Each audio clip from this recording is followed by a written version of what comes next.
to support the platform just in case anything like this happens again, you can do it by way of PayPal, Patreon, Cash App, and also by the Anchor. And you can also further support the platform by way of going to the Teespring store or the shoe store that is located in the comment section below.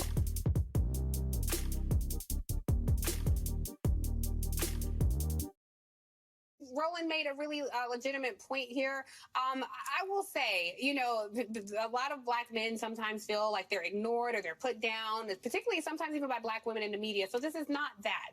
But I do hear Roland's point that felt ignored. But you feel ignored, and then you go over to the other side. The oppressed feel oppressed. So then you go and try to align with the oppressor. So I'm not putting black men down, but sometimes it's like, well, some of you Kevin Samuels following Tariq Nasheed quoting people, please look at the truth and see what's happening and get in line with some of the black women. Is majority, like he said, vote Democrat, but that margin of people who can be plucked away from your people and go advance policies that harm your people, I just don't understand that.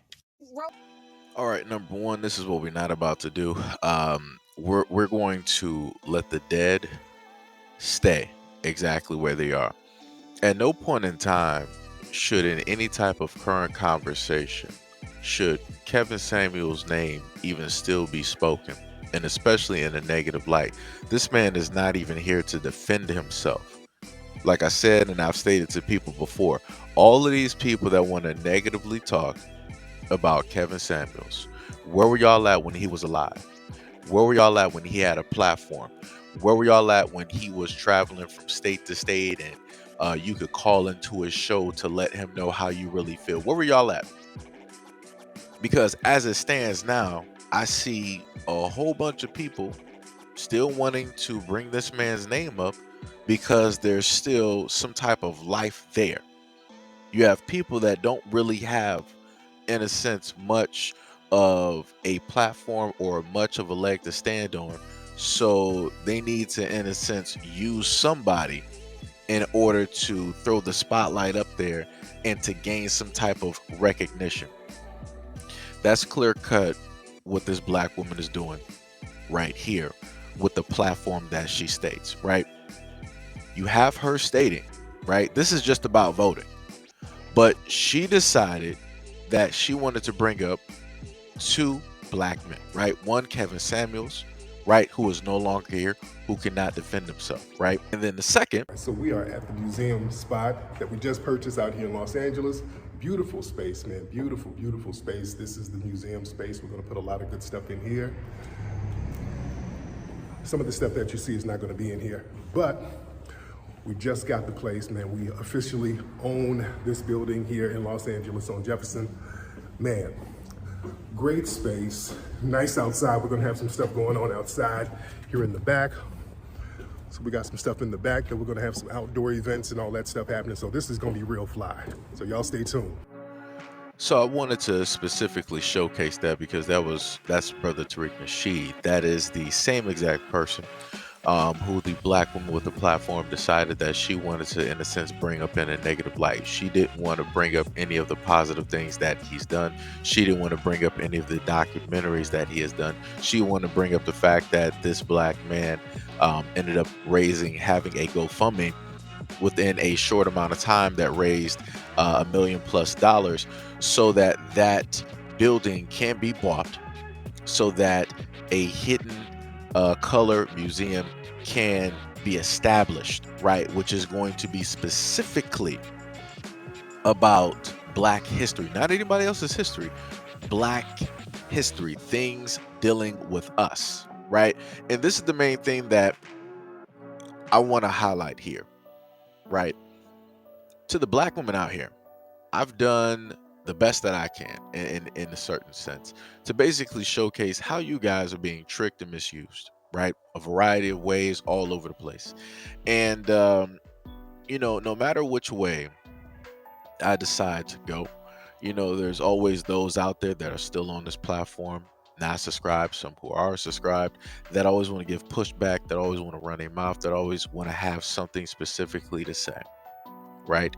So as I've told you guys before, you guys, the longest running people out here, have had the utmost time on platforms. Before we had social media, you guys had television. This black woman just further proved my point of what I've stated in a multitude of videos, that magically, whenever you have black women in the seat and they have the eye of the world, right? They have a little corner somewhere, right? They got some power, they got some energy, and they can showcase a variety of things.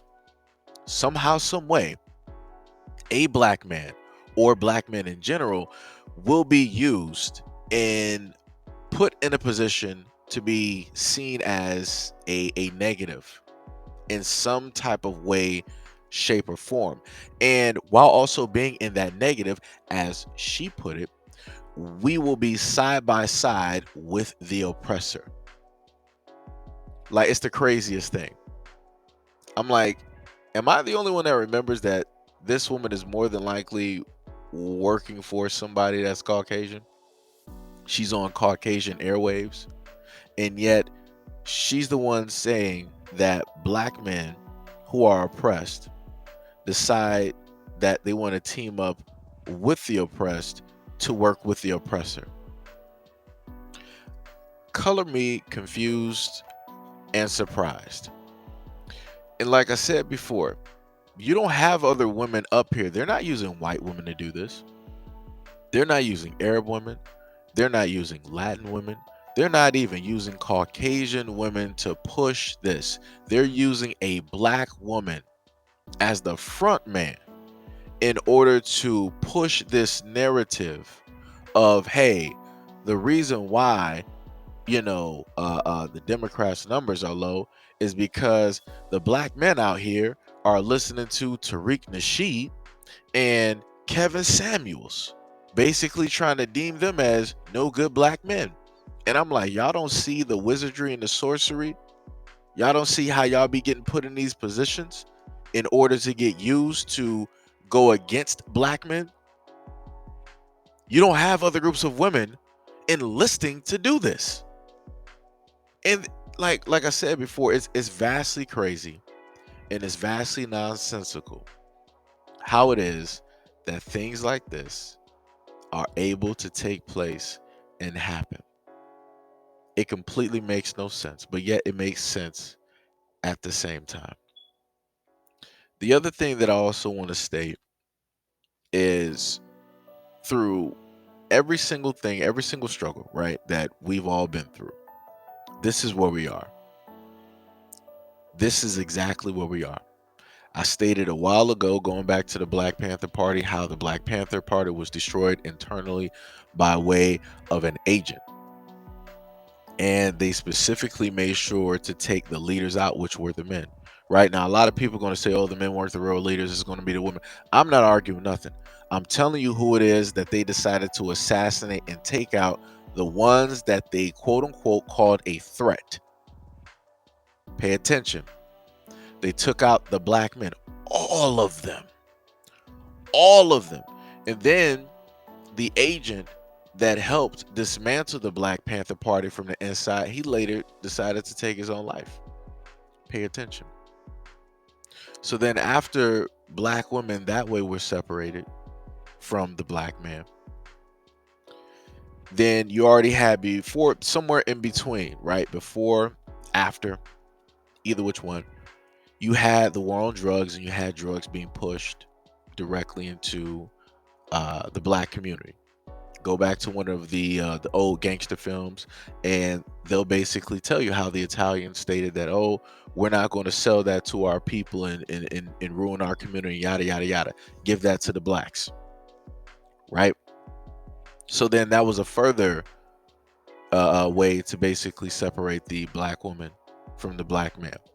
And then you had Big Daddy step in, which is the government, which they enabled, right, black women to basically survive or not even have a need for a black man or for a father to be in a household by giving them government assistance, right? So you got three ways to basically separate black women from black men, and they've been doing this for a very long time. And then the other ways that they have basically done this is by further empowering black women, right?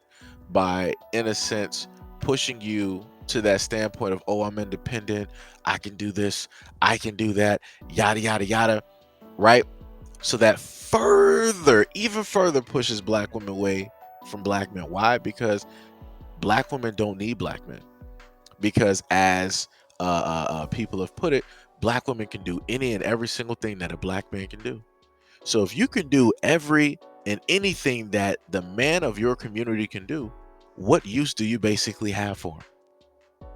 So here you go right now. We have a black woman who has a platform, who can basically shift change, right? Shift opinions. And what did she decide to do?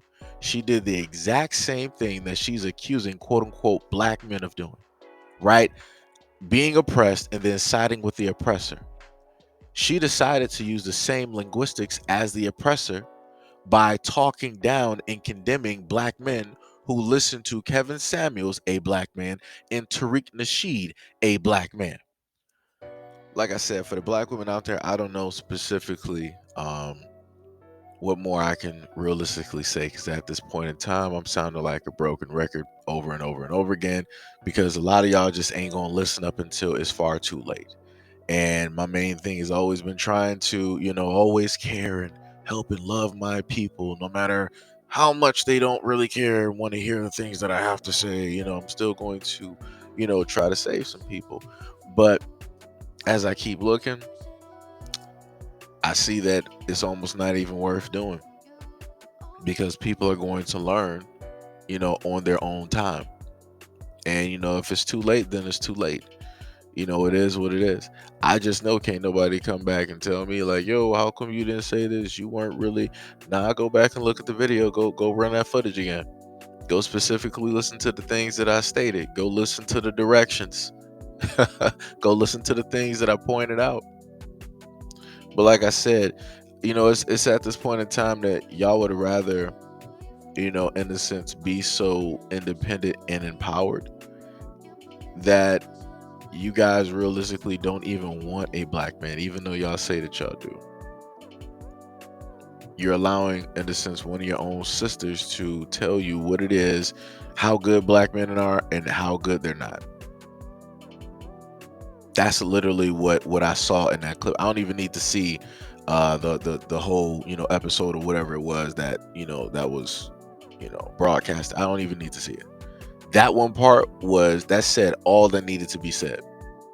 In the part that you might have to go back and look up the clip, because I just wanted her in the clip. The thing that is the most interesting is that she said this in front of 3 black men. She decided to do the generalizing. She decided to list these black men in a negative light, and then she further tripled down by stating that these black men are the reason that black men aren't voting for the Democrats. But realistically, let's just be honest. What have the Democrats done for black people again? What have they done for black men again? And no, of course, at this moment in time, I'm probably sounding like a Republican or something close to it. But as I told you guys before, I don't have a dog in any race, because ain't nobody doing nothing for black people. Like I said, I've seen every other group, every other religion, every other race get benefits, maybe some type of form of reparations, some type of help to better fit within the family, the community, the school system, different laws, rules, and regulations, different types of incentives. I've literally covered these things and I've shown these things. I've seen can't even get my words right because I'm so mad. I've seen every other group of people get something from the government but black people. So I ask yet again, what are the Democrats doing for black people that's going to benefit them, that's going to help them out, that's going to get them somewhere before 2030 to 2034 basically rose up upon us? What do they got? And the answer is nothing. The answer is nothing. If you want to look at where all of the government and all that stuff has gotten black people, look at the gentrification that is going through the black communities at this moment in time. Look at the black displacement that is going on at this moment in time. Look at how difficult it still is for black people to want to sell their house at market value or to try to buy a house at a certain price. Like I said before, things might look different, but in a lot of ways, things are still the same.